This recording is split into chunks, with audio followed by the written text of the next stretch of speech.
नमस्कार, मैं हूं आशुतोष और आप देख रहे हैं सत्यहिंदी.com।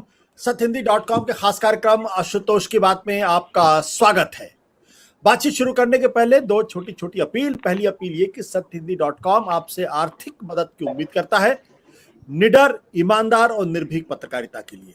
आपको मालूम है कि जो पत्रकारिता बड़े बड़े कॉर्पोरेट हाउसेस के विज्ञापन पर निर्भर करती है या अखबारों के विज्ञापन जो है वो सरकारों पर निर्भर करते हैं, तो उनका क्या हासिल होता है। ऐसे हम आपसे विनम्र निवेदन करते हैं कि हमारी पत्रकारिता को जीवित रखने के लिए आप हमारी आर्थिक तौर पर मदद करें। इसके लिए आपको इस वीडियो के डिस्क्रिप्शन में जाना होगा और आर्थिक मदद करने के लिए आपको सत्य हिंदी का सदस्य बनना होगा। आप करेंगे, हमारी बहुत मदद होगी। साथ ही साथ सत्य हिंदी का मोबाइल ऐप भी आ गया है, उसको भी आप डाउनलोड कर सकते हैं। और अब आज की बातचीत शुरू करते हैं। ऐसा लगता है जैसे कि उत्तर प्रदेश की राजनीति में कुछ नया होने वाला है। बहुत सारे लोगों को हैरानी हो सकती है, बहुत सारे लोगों को इस बात पर हंसी भी आ सकती है, लेकिन पिछले कई महीनों से देखने में आया है कि उत्तर प्रदेश के अंदर कांग्रेस पार्टी की महासचिव और उत्तर प्रदेश कांग्रेस के इंचार्ज प्रियंका गांधी कुछ ऐसा कर रही है जिससे कि हमेशा वो सुर्खियों में रहती है। पिछले दिनों आपने देखा होगा कि लखीमपुर के मामले में किस तरीके से पूरे घटनाक्रम के केंद्र में वो आ गई थी। उनको रात के अंधेरे में उनको गिरफ्तार किया गया था। कई दिनों तक वो गिरफ्तार रही और उसके बाद लखीमपुर पूरे देश का एक बड़ा मुद्दा बन गया, जिसके बाद मंत्री महोदय के पुत्र को गिरफ्तार करना पड़ा और मामला सुप्रीम कोर्ट के पास पहुंचा। सुप्रीम कोर्ट को उस पर अपनी बात कहनी पड़ी मजबूती के साथ और सरकार दबाव में आई। अब एक बार फिर ऐसा लग रहा है जैसे कि फिर प्रियंका गांधी को कहीं ना कहीं उत्तर प्रदेश की योगी सरकार अंकुश में लेने की कोशिश कर रही है। दरअसल वाकया यह कि आगरा में एक अरुण वाल्मीकि नाम का एक लड़का है जिसकी पुलिस कस्टडी में मौत हो गई है। उस पर आरोप यह था कि उसने 25 लाख रुपए की चोरी की थी। पुलिस उसको थाने में लेकर आई और जैसा कि होता है उसके साथ आरोप यह है कि उसके साथ मारपिटाई की गई और मारपिटाई के बाद उस लड़के की मौत हो गई।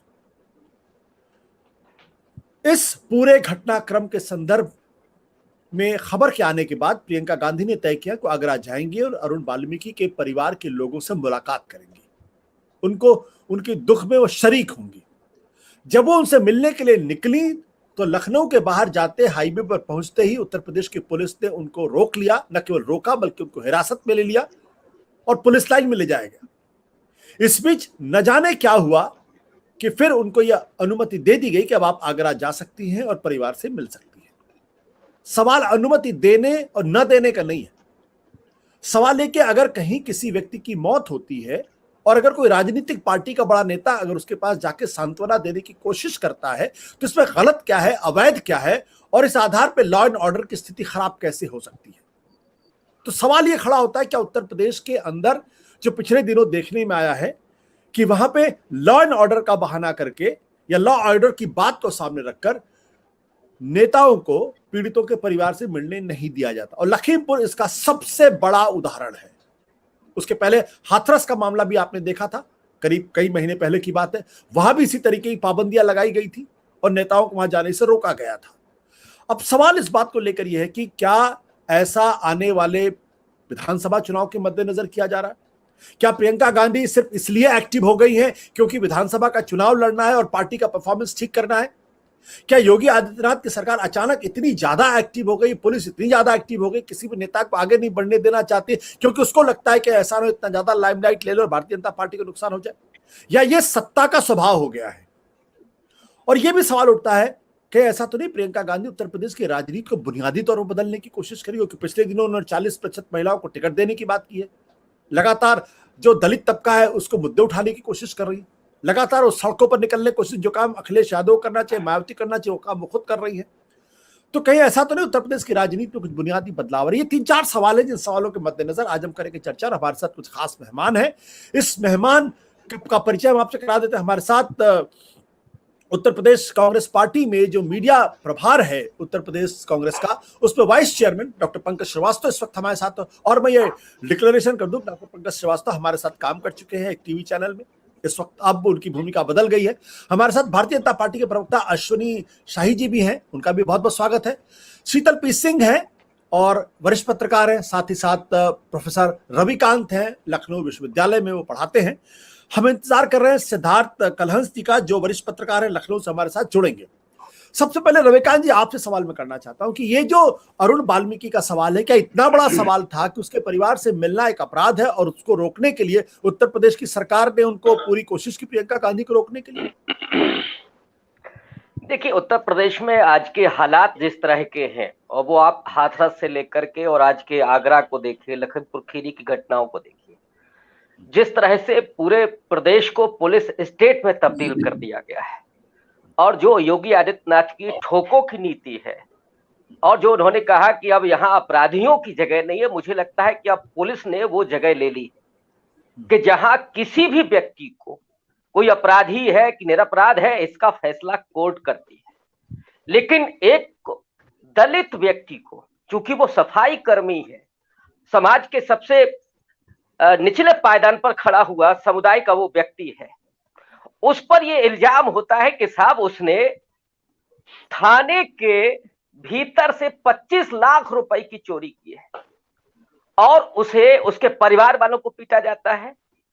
फिर जब वो अपने चोरी के कबूलनामे को नहीं स्वीकार करता है तो साहब उसको थाने में ले जाया जाता है, और जहां पर पीट पीट करके उसकी हत्या कर दी जाती है। प्रथम दृष्टया जो चीजें दिखाई देती है कि साहब अब ये जिसको रामराज्य कहा जा रहा है, उसमें संविधान और कानून कहीं है नहीं। ये मुझे लगता है कि जैसे पुष्यमित्र शुंग का पूरा राज्य चल रहा है जिसमें मनुवादी व्यवस्था लागू है। एक जो अछूत है, दलित तबके का है, जिस पर अभी इल्जाम नहीं हुआ है, साबित नहीं हुआ है, और उसको पीट पीट करके मार दिया जाता है। माने जैसे अगर अछूत है, सफाई कर्मी है, तो चोरी वो करेगा ही। इस तरह की व्यवस्था, इस तरह की मानसिकता है। जबकि दूसरी तरफ हमने 3 अक्टूबर की घटना देखी, लखीमपुर खीरी में शांतिपूर्वक जा रहे किसानों को एक बेलगाम और बेहया किस्म का गृह राज्य मंत्री का बेटा जिस तरह से अपने पूरे अहंकार के बलबूते तेज रफ्तार अपनी कार से किसानों को कुचल देता है, और उसके लिए यही उत्तर प्रदेश की पुलिस क्या करती है, योगी सरकार क्या करती है, 2 दिन तक तो उसे क्लीन चिट दी जाती है। स्वयं योगी आदित्यनाथ कहते हैं कि साहब उसका कोई अपराध नहीं है, वो शामिल नहीं है। लेकिन तमाम वीडियोज जब बाहर आते हैं और सुप्रीम कोर्ट की मुझे लगता है जब डांट पड़ती है, उसके बाद बाकायदा उनको नोटिस उनके घर पे जारी किया जाता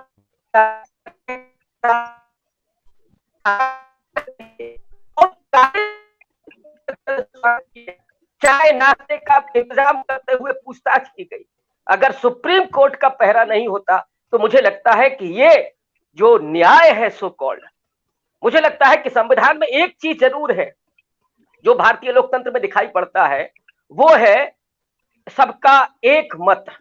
आज की जो राजनीति हो रही है, चाहे उसमें प्रियंका गांधी हो, अखिलेश यादव हो, उनके लिए अगर ये अरुण वाल्मीकि महत्वपूर्ण है तो वो इसलिए है क्योंकि उसका एक वोट है और वो समुदाय एक वोट बैंक है।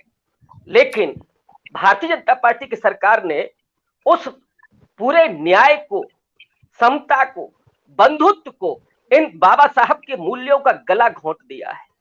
और यही वोट बैंक, मैं तो सीधे तौर पर कह रहा हूं कि ये बीजेपी का वोट बैंक होता था, जिसे या जाटवों के खिलाफ एक तरह से उनका क्षत्रियकरण करके, मुझे बड़ा आश्चर्य होता है, ये जो अछूत कम्युनिटी है पूरी, आज ही आपने देखा होगा कुशीनगर में माननीय प्रधानमंत्री जी वहां एयरपोर्ट का उद्घाटन कर रहे थे। वो धरती है जहां पर महात्मा बुद्ध ने परिनिर्वाण प्राप्त किया था, और बुद्ध की ही थ्योरी है कि ये जो अछूत है वो दरअसल बौद्ध धर्म के अनुयायी है, जिनको ब्राह्मणवादियों ने परदलित किया और उनको समाज से बहिष्कृत करने के लिए अछूत घोषित कर दिया। लेकिन आरएसएस और बीजेपी ने जिस तरह से अछूतों का जातिकरण किया, जबकि कहा तो ये जाता है कि साहब यहाँ जाति नहीं है, लेकिन आप देखिए कि जातियों पर बाकायदा रिसर्च हो रही है। और इन वाल्मीकियों को माना जाता है कि अकबर के समय पर महाराणा प्रताप के जो वंशज थे उनको वाल्मीकि बना दिया, उनका क्षत्रियकरण किया गया है। लेकिन साहब वो न क्षत्रिय है, वो सिर्फ एक मतदाता है, और इसलिए थोड़ी बहुत उनकी पूछ है क्योंकि आपको वोट बैंक के रूप में इस्तेमाल करना है। तो आज की जो पूरी परिघटना है वो आज की नहीं, हरियाणा के गोहना से लेकर के वो हाथरस होते हुए और रोहित वेमुला से होते हुए आप जोड़ लीजिए यहाँ जी। तक। इस समुदाय को लगातार प्रताड़ित किया जा रहा है, प्रदलित किया जा रहा है और मुझे लगता है संवैधानिक मूल्यों की धज्जियां उड़ाई जा रही है। सत्य हिंदी का ऐप डाउनलोड करें गूगल प्ले स्टोर पर।